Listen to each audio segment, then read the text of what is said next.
For thousands of years, elders and knowledge keepers have used stories to educate future generations. Stories and words can help heal our hearts and make Mother Earth a better place for all people. This is Healing Hearts. Hello everyone, welcome to Healing Hearts. I'm Tracy Koga. Well, they say that the land on which you live on can shape and influence the person that you are today. So tonight you're going to hear some extraordinary stories from people who have faced unsurmountable adversity, yet still today remain as resilient as ever. This is Healing Hearts, but first, a word from our sponsor. So the Hive is a climbing and fitness facility, so we're bouldering only, which means no ropes or harnesses. We use mats for protection.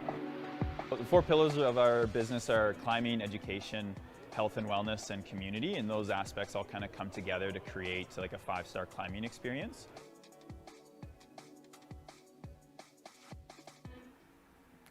Welcome back to Healing Hearts. A very special thank you to the Hive, our sponsor for Healing Hearts. Now let's open up our gallery to our panel. And yes, a lot of stories to be shared here tonight. I've got Michelle Reddy. I'm going to say and call you, Michelle, a human rights advocate. And that comes from the bottom of your heart and mine. Ruben Garang, I guess I want to say congratulations, the new Executive Director of Immigration Partnership Winnipeg and also a partner of this show. You too have an incredible story to share and give us insight on where we can go in the future. And definitely, last but not least, our knowledge keeper, and again, another very, very important partner in this show, Clayton Sandy. And we do have, hopefully, 2 more guests joining us, Colin James and Isla Busador, and they will share their stories too as well. So let's open it up.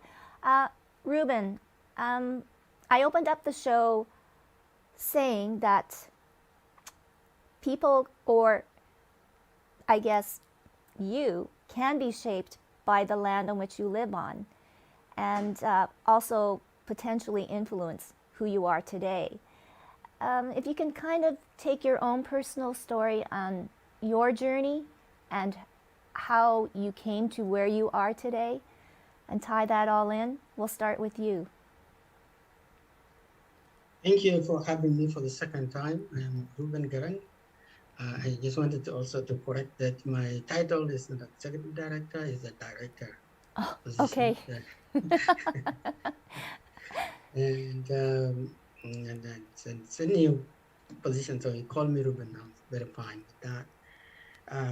Thank you again for having me and have the opportunity to share my personal story.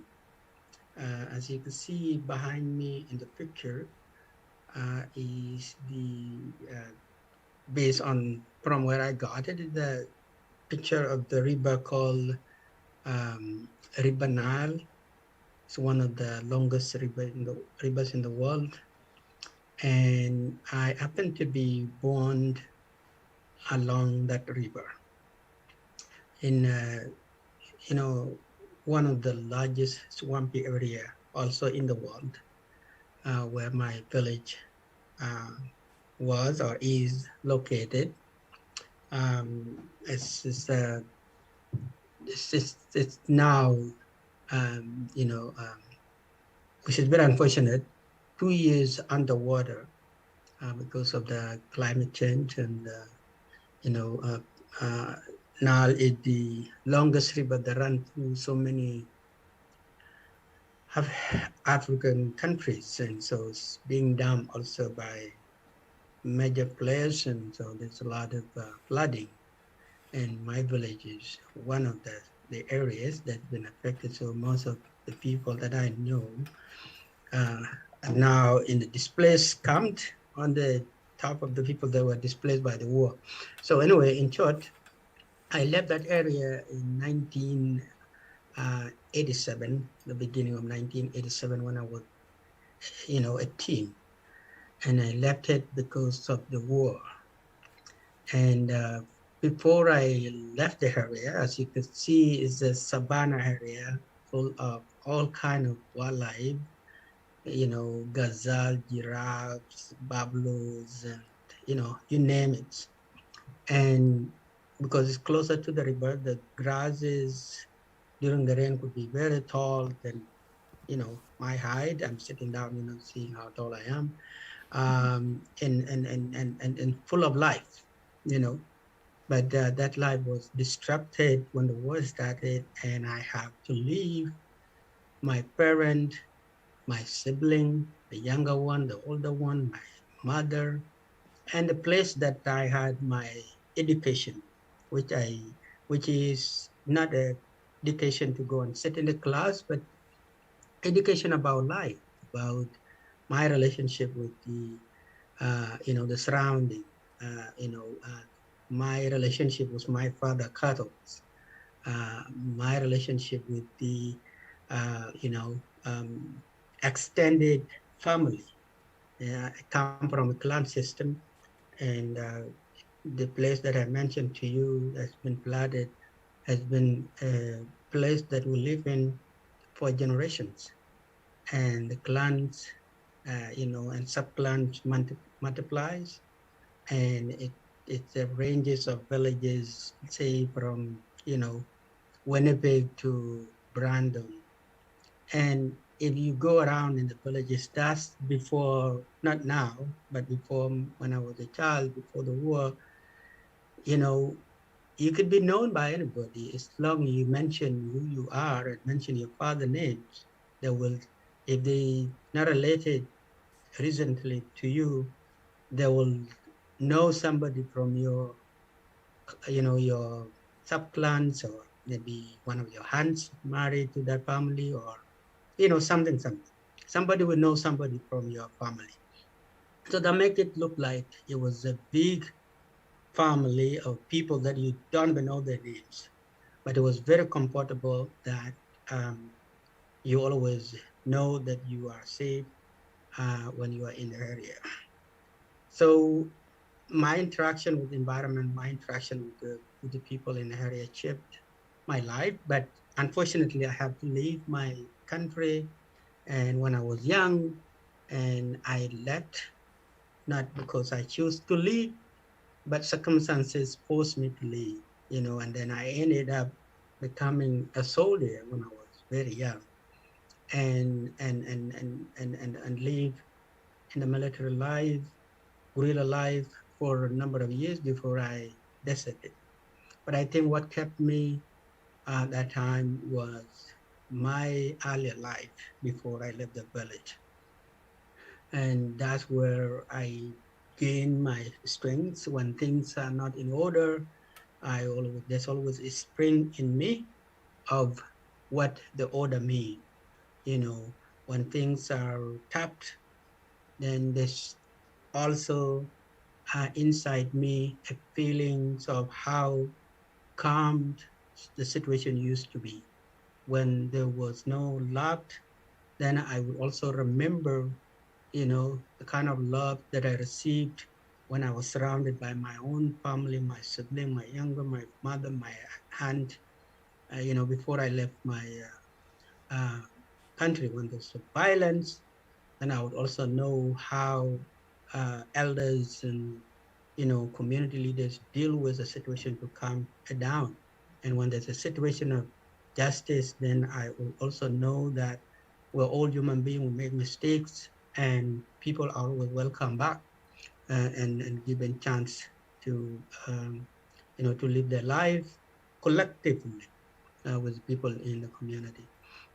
Those are some of the things that I learned. And so, cut my history short, I, you know, left my country to another country, and then went back to my country, and then I left my country again to another country, and then become a refugee, and for about 9 years before I actually moved to Canada.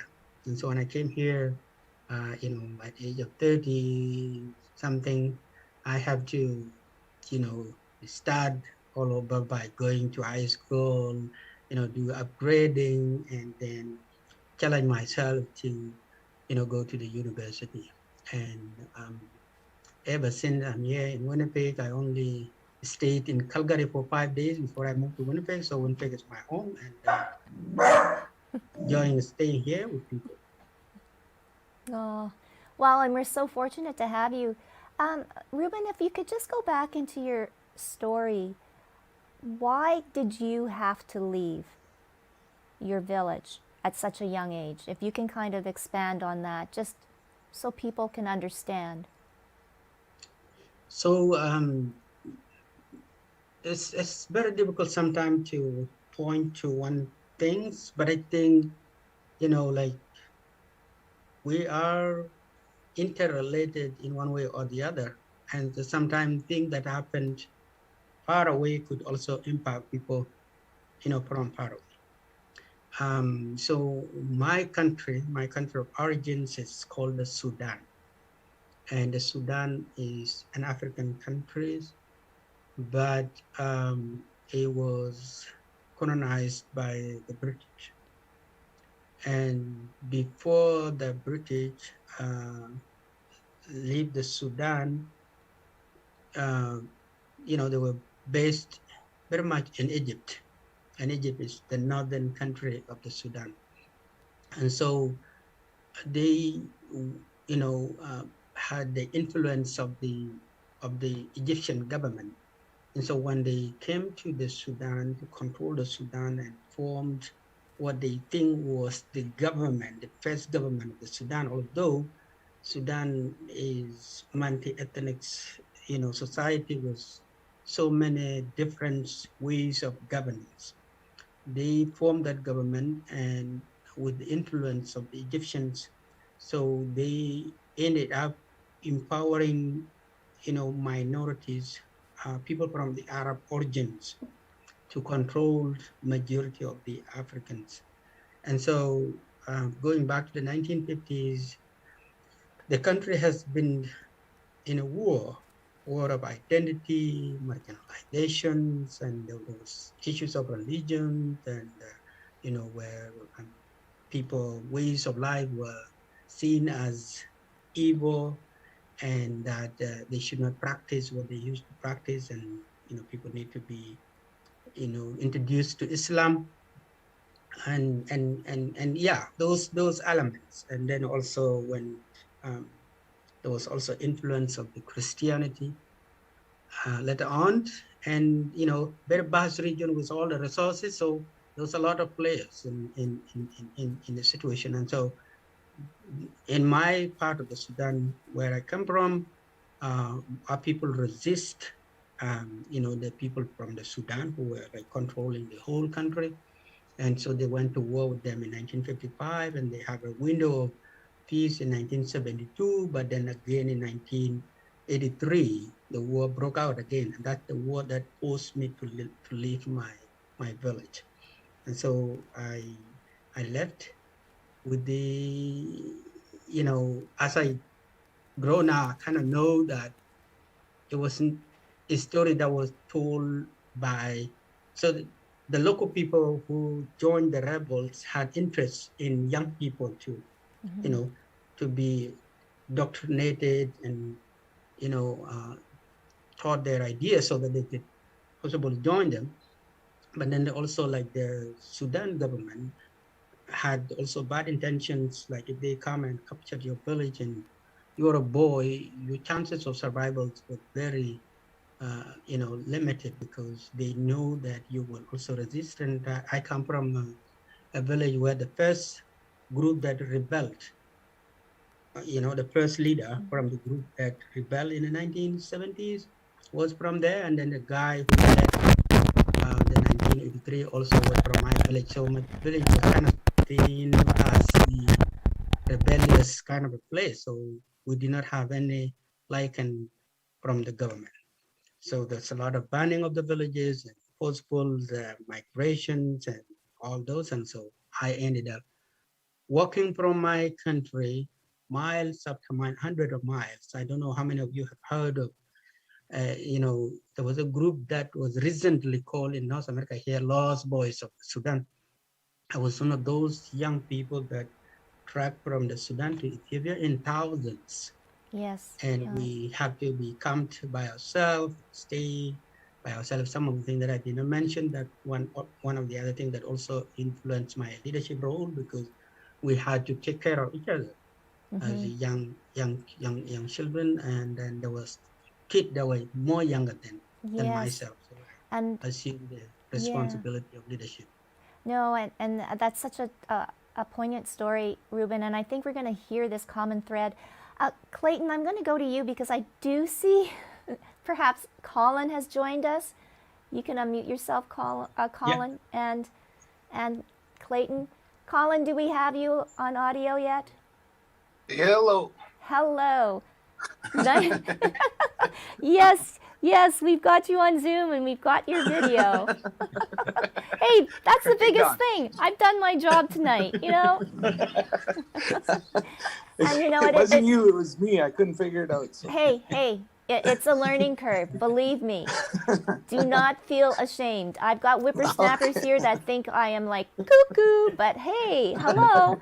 There's numbers there, there's links there. I don't know. Anyways, I'm so glad to have you here. And Colin, Clayton tells me that you're the cultural director at the Dakota Teepee out in Portage la Prairie. And I'm going to do dual tag team with you and Clayton, because I guess when Clayton and I talked about this first show, I wanted to know about life on the res. And Clayton corrected me because I said, I want to know about life on the reservation. And he was like, oh, don't say that word. And I'm like, oh, what? And I said, okay, so I want this show to be educational. Like, teach us, tell us. And that's why I have Ruben on and Michelle on too, just to represent that we're learning more about our Indigenous peoples and the travesties that have happened. But we also need to learn that it has happened to other cultures too as well. So I'm going to start with you, Colin, and sort of, what is life like on the res? Life on the res, we're very controlled. We're very controlled by the government. When you can hear my grandkids in the background, probably.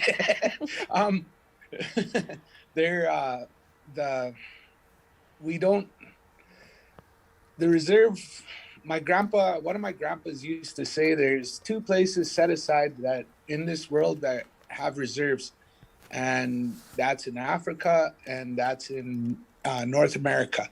And the reserve is a piece of land that's set aside for us to live in. And we have our heroes and our old leaders, and some of the things that they've said in the past have been like,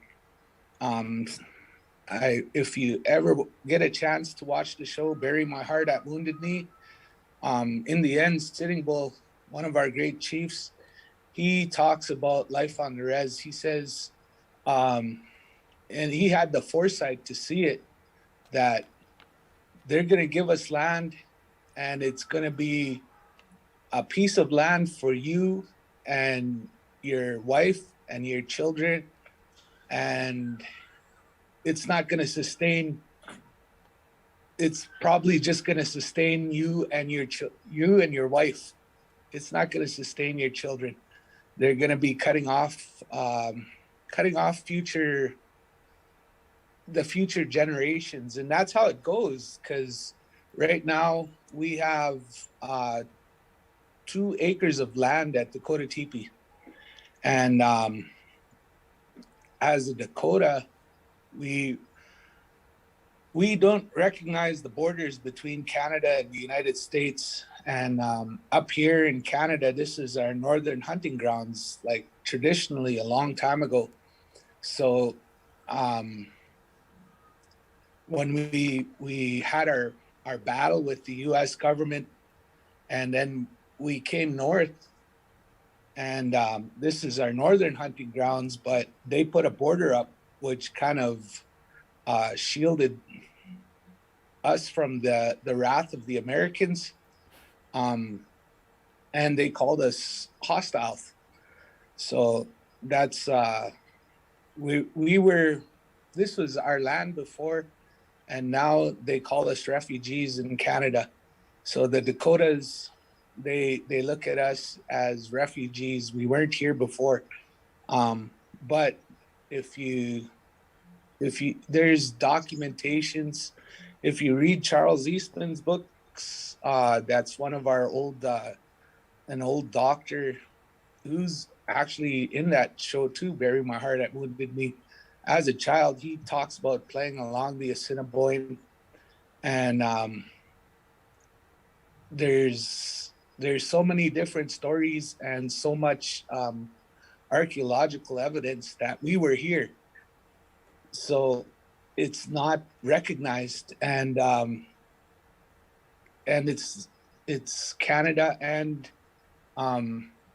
what they say, history is bent to the ones that are writing it, and even our universities up in Canada, they say what they want to say, and it's something that's sad, because these are supposed to be our educational places, higher learning, but it's something that's not shown. No. I want to ask you, Colin, why have you remained? And you seem to have prospered. You seem to have grown knowledge. I remained on the reserve. I left actually I went to university, and I moved to a northern community in Manitoba, and I took a job as a medic, and I worked for 10 years as a medic. But in my youth, being on the reserve and being with my uncles, some of the elders, I'm one of the ones that they say sometimes it takes a community to raise a child. I'm one of the ones that actually wasn't shy to go and ask. So I was the one that went and sat with the elders, and being quiet and stuff like that. And eventually, when it came time when I left the northern community to come back south, I lived on a Cree reserve, so that's a different tribe. We came down, and my family asked me to move back to the reserve, so and help to teach and to take a job as the cultural, and I'm also the drug and alcohol counselor, a lot of different things. So they see they've seen the value in me, something that I can help in any way I can. Oh, that's so important. Clayton, I'm going to bring you in. You can comment more on Colin's story, but there's a couple of questions too. Actually, you pose them. Is cultural knowledge helping the community heal through ceremony? And maybe, you might even be able to address this, Clayton. Okay, thank you, Colin, for that history there. That history reminds me of I guess the same history that I grew up with in my lifetime. Just knowing that history of the Dakota and Dakota people, in war in the States, and eventually wiping out the 7th Cavalry and getting chased into Canada, so our people weren't destroyed. But I think that I never had an opportunity to live on the reserve. So I actually grew up off reserve, and in 1941 my father went to World War II, and because of that he lost his status. And I guess at that time the Canadian government had something called enfranchisement. So when Dad went to war, and so he became a non-Indian, and then that was in 1941. And then the 12 kids that came after, when Dad got back, we were all non-status, so we never had status. So we wound up growing up around army bases, and then so it wasn't until till the early 80s, when a woman from BC, she lost her status for marrying a non-native guy. So she actually took it to the Supreme Court, and then she won, and then they brought in Bill C-31 in Canada, and then so any person who lost their status through marriage or through enfranchisement or different ways were able to get it back. So I got mine back at that time, but I still never went back to the reserve. Because I lived all my life off reserve, and and then eventually moved into Winnipeg in 1974. But I found that at that time, because I struggled, I found that because my family struggled, because of the residential school system and the 60s scoop and that, I found that I was lost all the time, and of course I was doing a lot of drinking and getting in trouble and that. And it wasn't until I guess I finally decided to turn myself around, and I was getting tired of all the other stuff I was doing. And then I realized that somebody said one time, I heard somebody say at a conference one time that alcohol was never part of our culture. So that I really took that to heart, and then I realized again that alcohol was introduced by Europeans to our people, and it destroyed so many of our people across Canada. And I always say sometimes there probably wasn't one Indigenous person in Canada in the last maybe 60 years that hasn't been affected by alcohol in some form. And you look at the aftermath. So I changed at that time. I quit drinking in 1983, and I haven't drank since. But at that time I started to learn about my culture. I started dancing powwow, started attending ceremonies, and I think once I learned that, I realized that what I really have to offer, and what I have to offer is beautiful, and it's educational. So I started learning about my ceremonies and sun dances and sweat lodges, and I found it was so beautiful. And then I started teaching my family about that. But that's a piece that I think that our people are missing because of some of the policies of the Indian Act that's taken so much away. So I think probably just in the probably early 90s, our people are just starting to get that back now. So. Mm-hmm. No, I think it's really coming out to the forefront. We're going to come back to Colin and Clayton and of course Ruben, but I want to go to Michelle, a very special person that I got to meet. And Michelle, you can share your story, and your family is still currently living through it all in South Africa. So again, it's a very special story that needs to be told. Michelle. Thank you for having me again, Tracy, and giving me this platform. And hello to everybody on the forum, and interesting to hear all your stories. I am actually from South Africa. I am 6th generation South African of East Indian descent. So how I ended up in South Africa was my ancestors were taken in the early 1800s to South Africa to work as slaves, basically, because in the 1800s, when black slave trade was abolished, the British needed another source of human resources. So they were in India at the time, and the East Indians were very passive. So they went to all the East Indies, the islands, and they took them to South Africa to work on the plantation. And what they actually did was all the housing that was built for the black slaves were then used for the East Indian slaves. And they were known as indentured laborers, which was probably a better term to use for bonded slaves, right? They just changed the description. And so my ancestors were taken to South Africa to work on plantations and colonialized. And I grew up in the apartheid system. So I grew up in oppression, and being a person of color, I wasn't allowed to do a lot of things. We had Group Areas Act, which you have the Indian Act here in Canada. And the blueprint for the apartheid system for South Africa came from Canada. So we shared that, and we shared the same generational trauma. And growing up, up until I was in my late 20s, when Nelson Mandela was released from prison, that's when I got my first democratic rights. I wasn't allowed to be seated on a bus. I wasn't allowed into movies. I wasn't allowed into restaurants. Education was very limited, and we had the same dysfunctions. People did drugs, people did alcohol, and we were controlled by the British. Where we went, where we worked. For the longest time, our education qualifications were not recognized. So we had to do menial work.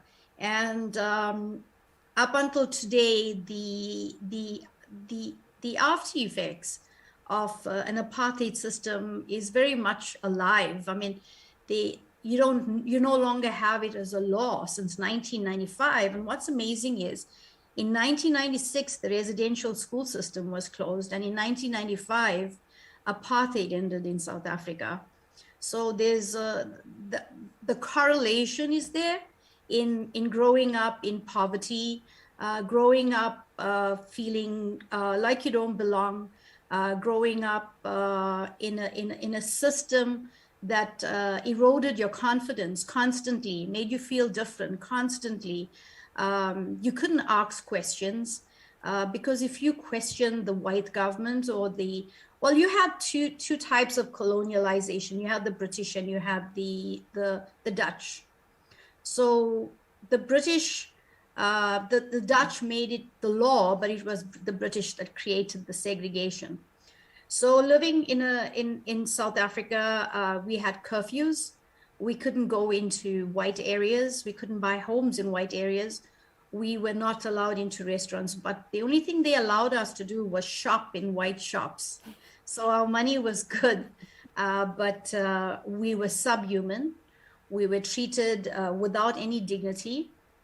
My dad one day, and my dad was a person who was very humble, discussing what was going on in South Africa at the time was illegal. And if you were caught talking about the government, it was considered treason. You would be jailed or you would disappear. Nobody would know what happened to you. And in 1995, when Nelson Mandela became president, we also had the TRC because people wanted to know what happened to their loved ones. And unfortunately, when you still have a government in place, records were destroyed. The same thing that's happening here in Canada. There's no accountability for what's happening. There's a lot of excuses.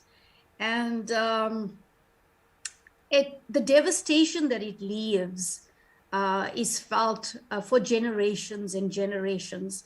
The generational trauma, the stigma that's attached to you as a person of color, that sense of not belonging in your own country. It's mentally, it takes many generations to get rid of that strangulation that we don't belong. And coming into Canada, I immigrated in 2016. I immigrated because I married a Canadian. And when I got here, the first thing I did was I started volunteering at the Canadian Museum for Human Rights. And it's probably the best thing I've ever done coming into Canada because it literally opened my eyes to the history of Canada, because Canada has this non-tainted image, which is so nicely whitewashed, and nobody wants to recognize what's going on. I'm constantly amazed that children in residential schools, their bodies are being discovered and nobody talks about it. It's very sad. So I can relate to the crimes that have happened in regard to people going missing and missing Indigenous women. It was the same growing up as a person of color. If you went missing, nobody cared. You couldn't question it. Your family was too poor to even look into it, further look into it. You couldn't hire anybody, so you would just leave it. You can't do anything. You can't question the people that govern you. Mm-hmm. And even when the TRC happened in South Africa, we still didn't get answers because everything was destroyed, evidence was destroyed. And up until today, I still have friends whose family has gone missing and nobody knows what happened to them. So the apartheid system wasn't easy to grow up in. I actually revisited a very dark past of mine when I came into Canada and I experienced racism firsthand. And having lived experiences, I thought that part of my life was way behind me in South Africa, only to realize it happens here in a very passive aggressive manner. And I spent the last 1 year, when I met Tracy, actually there was a civil war happening in my city in June this year. And I was very devastated being far away from my family. And at the same time, I was struggling with mental fatigue, mental health issues brought on by racism, by white Canadians, asking me to go back to my country, picking on the color of my skin, making jokes about my country. At first, I shrugged it off and I thought, this is Canada. And when you're in Rome, you do as the Romans. You know, what should you do? Who should I go to? Why should I question it? I am an alien here, and I'll always be a perpetual foreigner in Canada. You know, the question is, where are you from? And I'm from South Africa. No, where are you actually from? Because you don't look Black, but you don't look white either. And these are questions that come up constantly. And even though I'm in the process of becoming a Canadian citizen, I still don't feel like I'm welcomed in Canada. And I'm constantly questioning that. And it's a very difficult place to not belong. And I can't imagine what that must feel like for the Indigenous people who are native to this country, to have the country taken away from you and then made to feel like you don't belong. That is even more compounded. And so yeah, the last year I've really done a 360-degree turn in questioning my worth, my value, and I ended up leaving the company that I worked for. I had a very good job and it was too toxic for me. I took it up. I struggled with Canada Life, proving to them that racism affects your mental health. I fought that and I won that with Canada Life. They couldn't understand why comments made to me will affect me mentally. And I had to explain to them that you have taken me back to a very dark place in my life that I have closed up. And I want to forget that part of me existed, where I grew up in this place where I was constantly controlled by a white government. Although I'm married to a person who is white Canadian, up until now, I will correct biases because white Canadians don't understand it. I guess when you're growing up in that environment, you don't know it. And when you are growing up in a schooling system where your history is not real, and the irony in it is, as a future citizen, is I need to study the history of Canada and write a history test to become a citizen. And your history is not 100%. So which history am I going to learn? Am I going to learn the history of where you killed, where there was genocide in a so-called schooling system?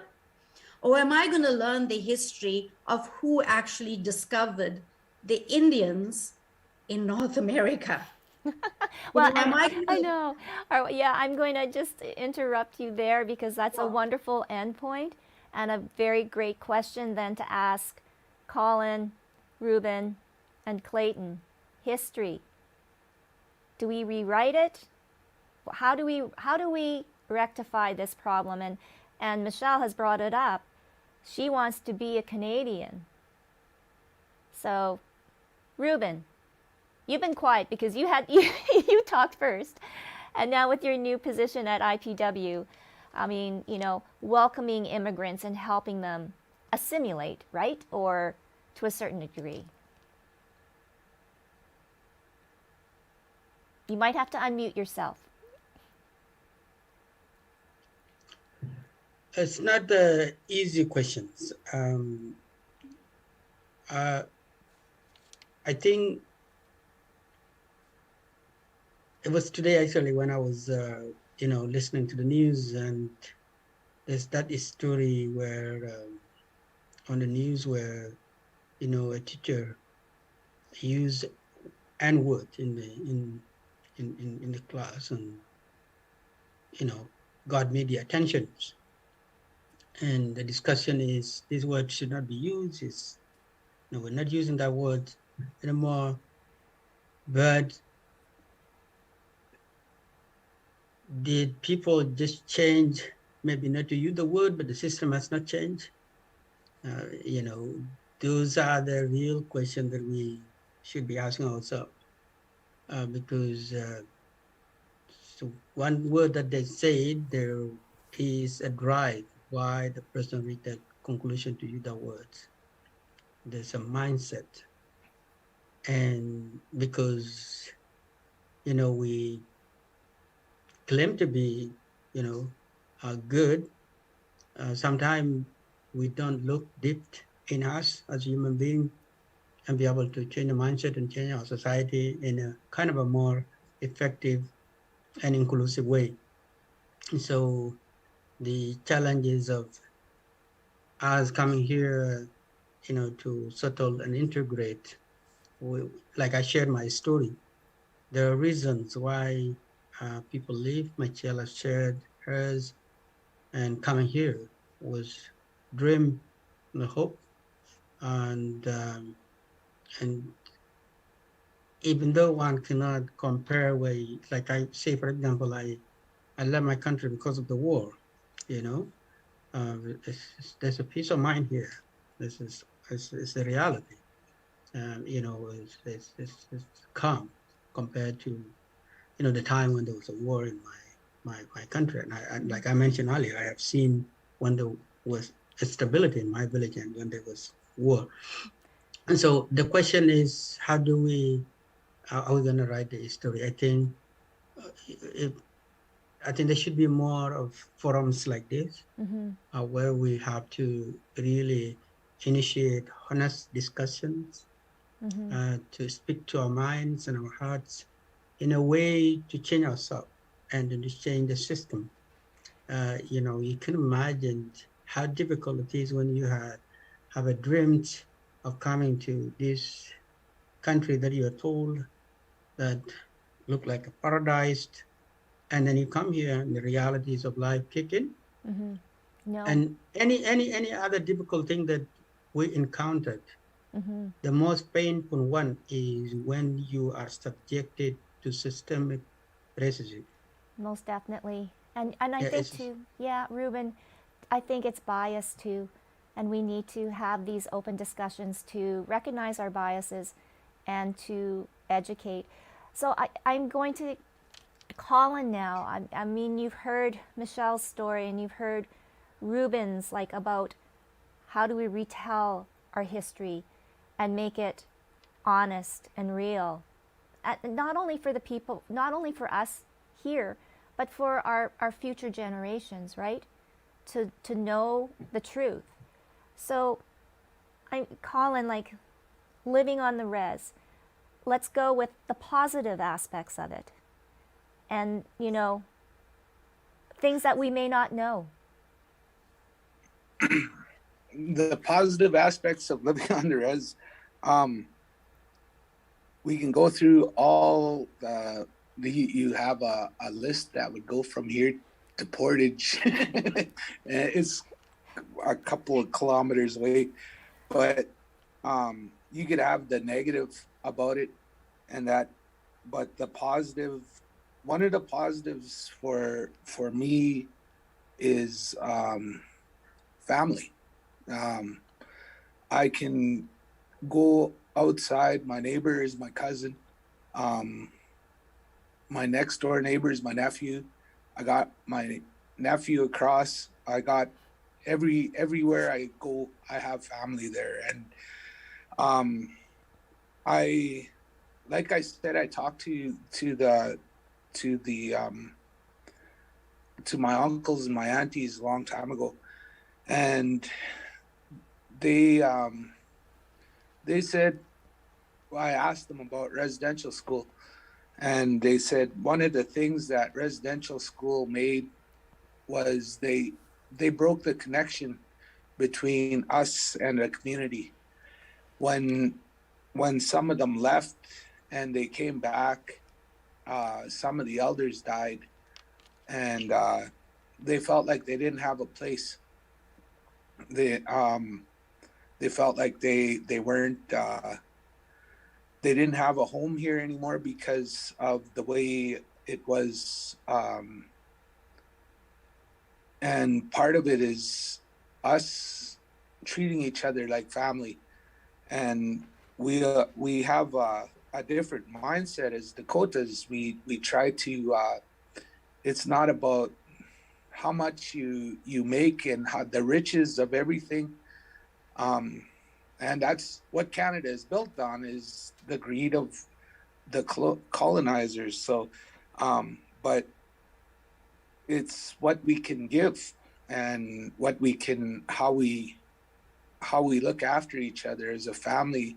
The most important thing in our teachings as Dakota is that to be a good Dakota is to be a good relative.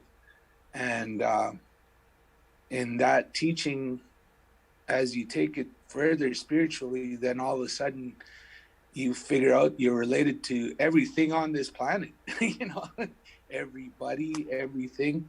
So it's just that connection, I guess, that would be this is home. And the history of it is that as a Dakota, this, as our Dakota here in Dakota Teepee, we weren't given land or anything like that. Our grandfathers, they had to work for it. And so in us was this instilled a good positive work, just to keep working and to keep looking after each other. That's what we had to do to survive. And the elders tell us that. So it's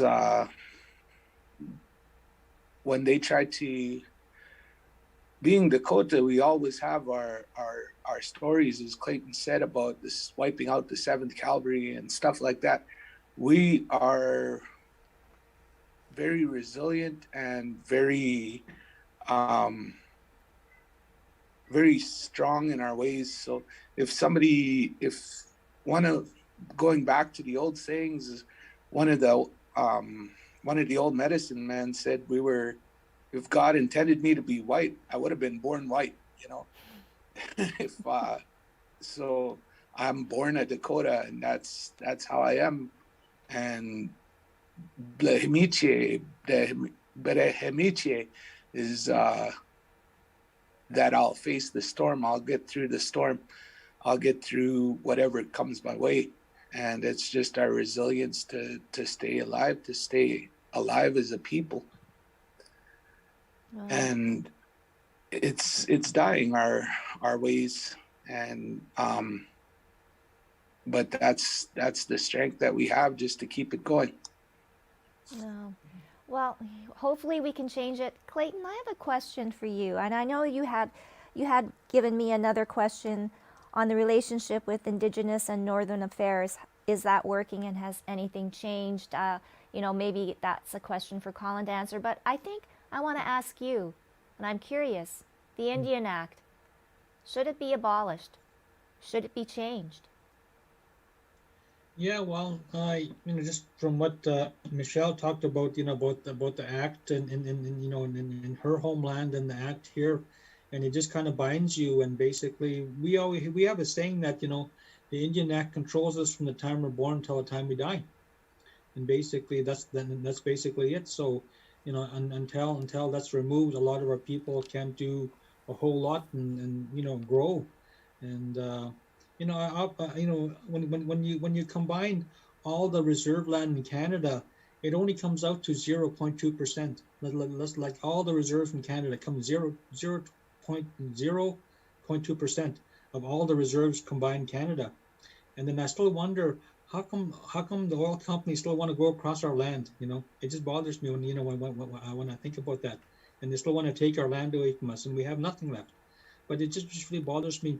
Going back to the truth, and I've learned that I had an opportunity to present at all the Truth and Reconciliation conferences that went on, and I often wonder, why is it so difficult for non-native people to face the truth? Like, well, why is it so hard for us to get the truth across to them? Because I believe unless the truth is accepted, nothing will change.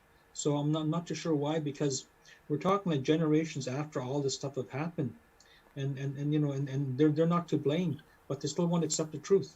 So that kind of bothers me also too. And we've had a saying in the 90s that the word history is basically his story. It's not ours. It's basically a white guy's story. So that's how we look at history. It's his story. It's not our story. So we have to make it our story, and it's slowly happening, but it's slow. It's too slow for me. That we have to get out there, and we are getting a lot of good native authors, coming out, and we're getting into the school system, but it's like a snail's crawl to basically to make that happen for our next generation, like for my grandkids, and for that to start understanding that. So it's always the bad and the good all the time. So. And like even our conversation tonight, I'm sure all of us have learned from each other. Maybe having more conversations, especially with our youth that maybe not know so much, to hear these stories, that it's not only us, but it's everyone, and that we all need to work together because we're all suffering and enduring this, I shouldn't say exactly the same, but like experiences that we can share.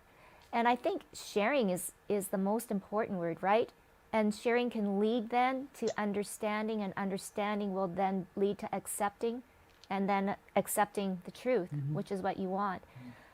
So I don't know the answer, but I think just through learning and learning more, like Colin, thank you for being so honest and showing us a different life, about life on the res. And I know that there's plenty of more stories and there's plenty of more work to be done. But I mean, truly amazing. And I hope, Ruben, now, in your new position, this might be an impetus for you to see how many more people we can share their stories on a platform like this, and to educate. And to Michelle, thank you so much for just being honest, and shedding light on a country thousands of miles away from us, and letting us have a little glimpse of the chaos and the turmoil that is happening while we live in our nice cozy homes and consider what we're going to watch on Netflix or whatever. But these are real problems. Clayton, you wanted to say something? Yeah, I wanted to say something. And in August, I was approached by the Immigration Partnership Winnipeg I was approached by Aurora, and one of the staff there. She wanted to know if I could take a group of young people to a reserve just for an experience. So I arranged with Colin to take a group of about 30 immigrants to Dakota Teepee. And it kind of surprised me, because when the school bus followed me out there that morning, we got there for 10 o'clock, and I wasn't too sure who was on the bus, but the bus was full. And when they started getting off the bus in Dakota Teepee, the immigrant people, you could tell they're coming from all different parts of the world, like the way they're dressed, eh? And then I was quite excited, as a matter of fact, and so it was nice to actually get them to come to our community. And then Colin arranged to raise a couple of teepees, and they helped put the teepees up. And then we had a feast, and then we had a sharing circle, a pipe ceremony. But I wouldn't mind to offer that again to anybody that wants to actually have that experience again, because I think that those kind of experiences. So maybe we'll do a show one time right in Dakota Teepee. Yes. So Colin, now I want to arrange Healing Hearts at Dakota Teepee. We have all of your family and relatives. Yeah. Ruben, you bring a whole busload from Immigration Partnership Winnipeg. Michelle, you're going to be our official guest. And Clayton, I just want to see you dance. Sure. Okay. Yeah, so I think those are the kind of things that the outreach that I really enjoyed. I really enjoyed that day, and it made me think of bigger things and how we can get. So we had youth, but I wouldn't mind to bring adults out. Yeah, No. adults and youth, and just a time to be around a fire and to be around culture and the smoke and stuff like that, and just basically share that. Yeah. So. Awesome. Okay, Colin, it's on your list. That sounds good. I definitely aspire. And we each have to bring a dish, so we'll have a multicultural feast. Sure. Well, I want to thank all of you for tonight. It has been so enjoyable. Well, enjoyable in the fact being it's been educational, and hopefully it has opened up some of the minds for our viewers too as well. So thank you, Ruben, Colin, Clayton, and Michelle. God bless. Thank you very much. Stay safe and healthy, and have a wonderful evening. Thank you, everybody. Thank you.